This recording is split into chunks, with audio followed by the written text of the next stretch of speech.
Chuột, từ một loài gặm nhấm và phá hoại mùa màng, nhưng ít ai biết rằng đằng sau những khám phá vĩ đại của y học luôn có bóng dáng của những chú chuột thí nghiệm. Chuột, những nhà khoa học nhỏ bé đã góp phần không nhỏ vào lịch sử phát triển của y học hiện đại nói riêng và các nghiên cứu khoa học nói chung. Chúng là những người bạn đồng hành không thể thiếu trong nhiều thí nghiệm, giúp các nhà khoa học khám phá ra những bí ẩn của sự sống và phát triển những phương pháp điều trị hiệu quả cho nhiều căn bệnh. Nhưng bạn có bao giờ tự hỏi tại sao những con chuột nhỏ bé lại đóng vai trò quan trọng đến vậy trong các phòng thí nghiệm trên toàn thế giới? Câu trả lời sẽ khiến bạn bất ngờ đấy. Hôm nay, hãy cùng kênh Nhất Thế Giới khám phá điều gì đã khiến chúng trở thành ngôi sao trong phòng thí nghiệm của các nhà khoa học nhé. Đừng quên nhấn nút đăng ký kênh để tiếp tục theo dõi các video hấp dẫn khác của kênh Nhất Thế Giới trong thời gian tới nhé.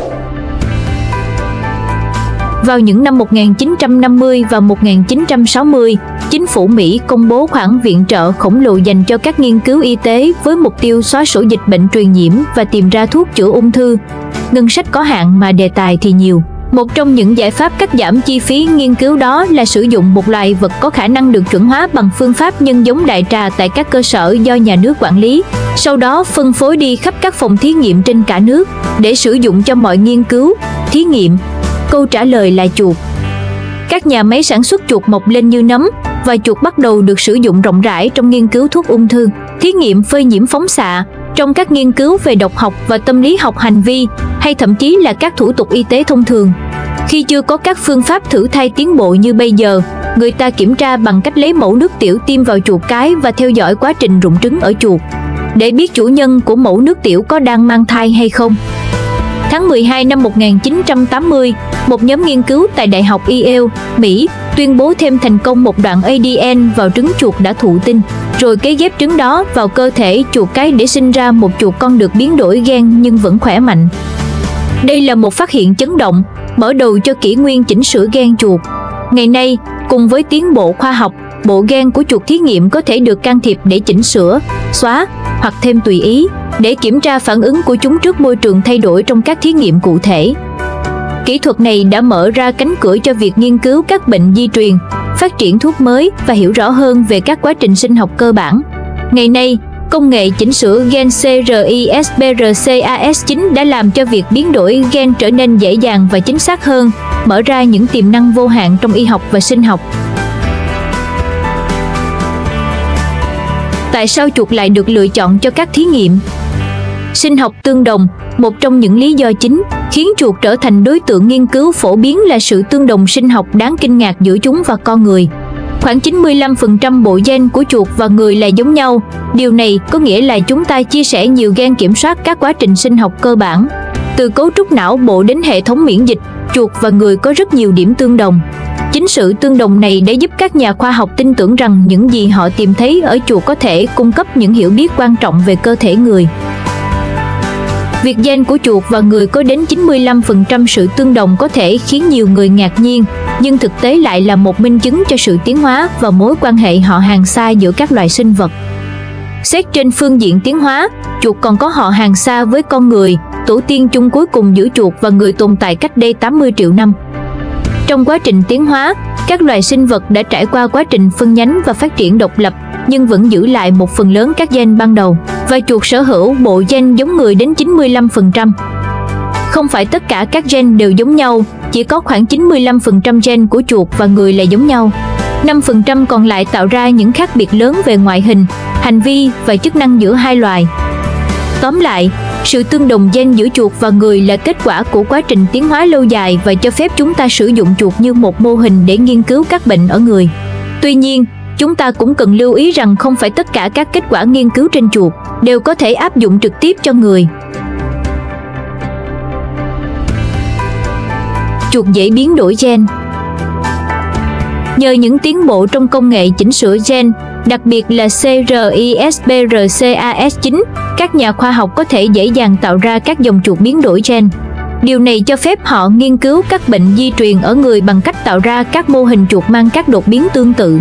Ví dụ, các nhà khoa học đã tạo ra các dòng chuột mắc bệnh Alzheimer để nghiên cứu cơ chế gây bệnh và tìm kiếm các phương pháp điều trị mới.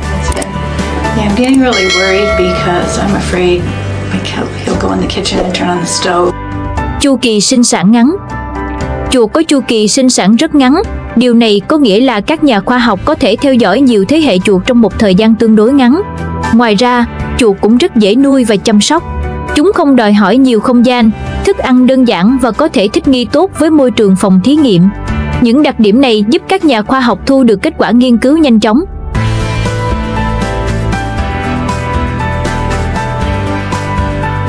Kích thước nhỏ gọn, giá thành rẻ. Kích thước nhỏ gọn của chuột là một lợi thế lớn trong nghiên cứu. Chuột có kích thước nhỏ, nhu cầu về thức ăn và không gian sống cũng hạn chế. Nhờ kích thước này, các nhà khoa học có thể dễ dàng thực hiện các thủ thuật phẫu thuật, tiêm thuốc và lấy mẫu. Ngoài ra, việc nuôi một đàn chuột trong phòng thí nghiệm cũng không đòi hỏi nhiều không gian. Điều này giúp giảm đáng kể chi phí so với việc nuôi các loài động vật lớn hơn như chó, mèo hoặc khỉ. Chuột dùng trong thí nghiệm có nhiều chủng loại với nhiều mức giá khác nhau. Chuột bạch là rẻ nhất, giá từ 5 đô con theo nhà giống Suckling River Laboratories có trụ sở tại Mỹ.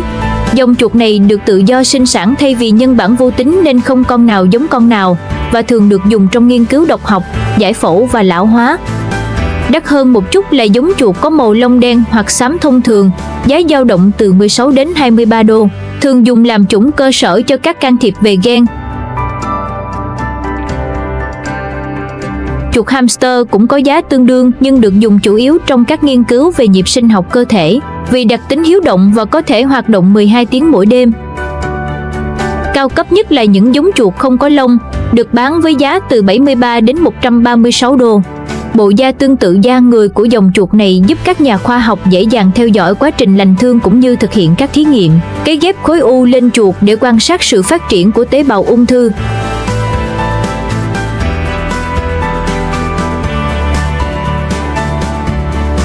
Ít thủ tục hành chính, chuột cũng không thuộc diện được bảo vệ bởi luật pháp về quyền động vật một cách nghiêm ngặt như một số động vật to lớn hơn như khỉ, chó hay mèo, giúp tránh các phiền phức về mặt pháp lý trong nghiên cứu.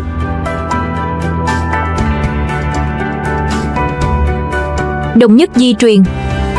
Hầu hết những con chuột được sử dụng trong các thử nghiệm y tế đều được lai tạo để chúng gần như giống hệt nhau về mặt di truyền. Điều này giúp kết quả của các thử nghiệm y tế thống nhất hơn, theo Viện Nghiên cứu Bộ Gen Người Quốc gia Mỹ.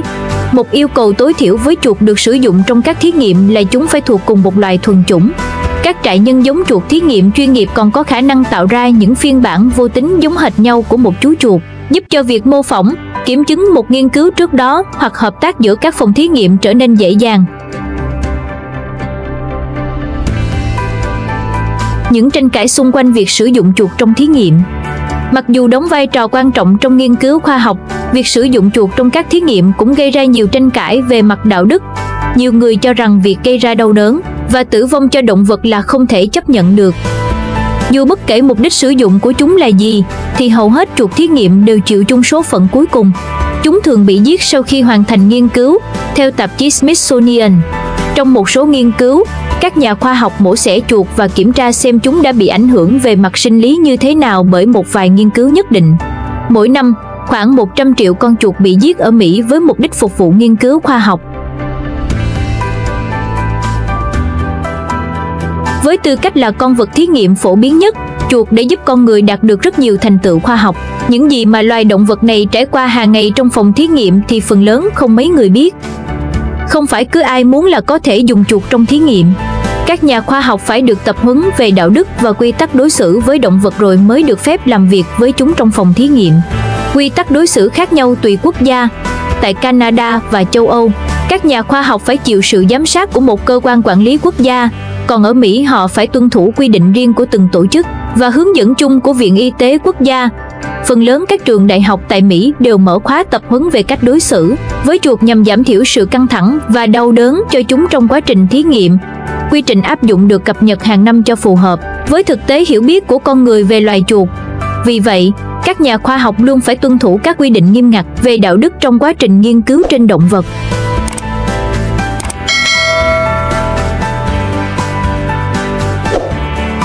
Sau đây là một số thí nghiệm nổi tiếng sử dụng chuột đã để lại dấu ấn sâu sắc trong lịch sử khoa học. 1. Thí nghiệm của John B. Calhoun. John B. Calhoun, nhà nghiên cứu hành vi và đạo đức người Mỹ, đã thực hiện một nghiên cứu nổi tiếng thí nghiệm vũ trụ 25 Universe 25 về hành vi động vật, đặc biệt là loài chuột. Calhoun đã xây dựng một thiên đường, một môi trường sống lý tưởng cho chuột, với đủ thức ăn, nước uống, nơi trú ẩn và không gian hoạt động. Ông quan sát và ghi lại hành vi của chúng trong một thời gian dài. Ban đầu, quần thể chuột phát triển rất nhanh. Tuy nhiên, khi dân số đạt đến một ngưỡng nhất định, những hành vi bất thường bắt đầu xuất hiện, hiện tượng sự tha hóa hành vi, behavioral sync. Ông cho rằng khi mật độ dân số quá cao và các cá thể cảm thấy quá tải, chúng sẽ mất đi khả năng thích nghi và cuối cùng dẫn đến sự sụp đổ của toàn bộ quần thể. Thí nghiệm thiên đường chuột là một nghiên cứu thú vị và gây nhiều tranh cãi. Nó đã cung cấp những bằng chứng khoa học về sự phức tạp của hành vi xã hội và cho thấy rằng ngay cả trong một môi trường lý tưởng, các vấn đề xã hội vẫn có thể xảy ra. Tuy nhiên, cũng có nhiều nhà khoa học chỉ trích rằng việc so sánh một quần thể chuột trong điều kiện nhân tạo với xã hội loài người là quá đơn giản.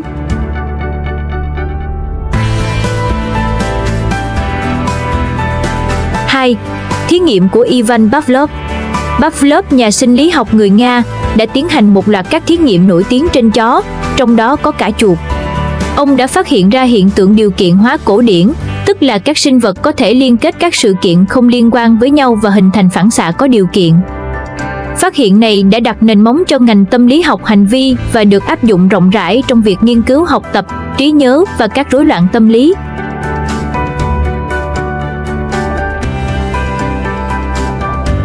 3. Thí nghiệm của B.F. Skinner. Skinner, nhà tâm lý học người Mỹ, đã sử dụng chuột trong các thí nghiệm về điều kiện hóa hoạt động. Ông đã thiết kế ra những chiếc hộp đặc biệt, gọi là hộp Skinner, để nghiên cứu cách thức chuột học hỏi và phản ứng với các kích thích. Các nghiên cứu của Skinner đã đóng góp quan trọng vào việc phát triển lý thuyết về học tập và củng cố, và được ứng dụng rộng rãi trong giáo dục, tâm lý trị liệu và huấn luyện động vật. 4. Thí nghiệm về gen. Chuột đã được sử dụng rộng rãi trong các nghiên cứu về gen. Các nhà khoa học đã tạo ra những con chuột biến đổi gen để nghiên cứu các bệnh di truyền, tìm hiểu về chức năng của các gen và phát triển các liệu pháp gen. Những nghiên cứu này đã giúp chúng ta hiểu rõ hơn về cơ chế gây bệnh của nhiều căn bệnh di truyền và mở ra những hướng đi mới trong điều trị. 5. Thí nghiệm về ung thư. Chuột được sử dụng để nghiên cứu quá trình phát triển của các tế bào ung thư, thử nghiệm các loại thuốc điều trị ung thư mới và tìm hiểu về cơ chế kháng thuốc của tế bào ung thư. Những nghiên cứu này đã giúp chúng ta hiểu rõ hơn về căn bệnh ung thư và phát triển các phương pháp điều trị hiệu quả hơn. 6. Thí nghiệm về lão hóa. Chuột được sử dụng để nghiên cứu quá trình lão hóa của cơ thể, tìm hiểu về các yếu tố ảnh hưởng đến tuổi thọ và phát triển các phương pháp làm chậm quá trình lão hóa. Những nghiên cứu này có thể giúp chúng ta kéo dài tuổi thọ và cải thiện chất lượng cuộc sống của con người. Một trong những tượng đài chuột thí nghiệm nổi tiếng nhất nằm ở Novosibirsk, Nga. Tác phẩm điêu khắc này mô tả hình ảnh một con chuột đang đứng trên một vòng xoắn ADN, tượng trưng cho vai trò quan trọng của loài chuột trong nghiên cứu di truyền học. Tượng đài này đã trở thành một điểm đến thu hút nhiều du khách và người yêu khoa học. Chuột đã và đang đóng vai trò quan trọng trong sự phát triển của khoa học. Nhờ những nghiên cứu trên chuột, chúng ta đã có những bước tiến lớn trong việc hiểu biết về cơ thể con người và tìm ra các phương pháp điều trị hiệu quả cho nhiều bệnh tật. Tuy nhiên, chúng ta cũng cần phải cân nhắc kỹ lưỡng về mặt đạo đức khi sử dụng động vật trong các thí nghiệm. Video hôm nay đến đây là kết thúc. Nếu các bạn cảm thấy video này hấp dẫn và hữu ích thì đừng quên đăng ký kênh, để lại bình luận bên dưới và chia sẻ video này giúp mình nhé. Xin chào và hẹn gặp lại các bạn ở các video tiếp theo.